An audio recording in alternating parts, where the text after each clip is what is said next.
திருவண்ணாமலை மாவட்டம் ஆரணி கோட்டை வீதி பகுதியில் நள்ளிரவில் டிரான்ஸ்பார்மர் திடீரென தீப்பற்றி எரிந்ததால் பரபரப்பு ஏற்பட்டது.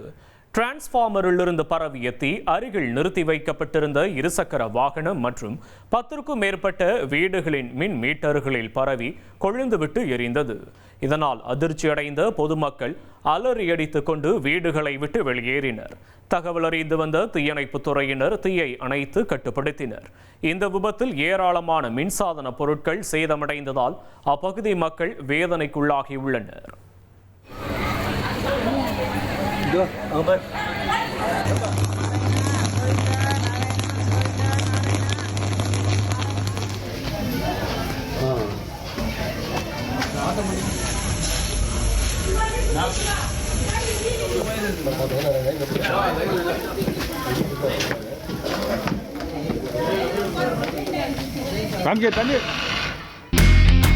இனி செல்லும் இடமெல்லாம் செய்தி. தந்தி டிவியின் வாட்ஸ்அப் சேனலை ஃபாலோ பண்ணினா செல்ல இருக்கும் இடமெல்லாம் செய்தி. இதோ QR கோட் இப்பவே ஸ்கேன் பண்ணுங்க, ஃபாலோ பண்ணுங்க.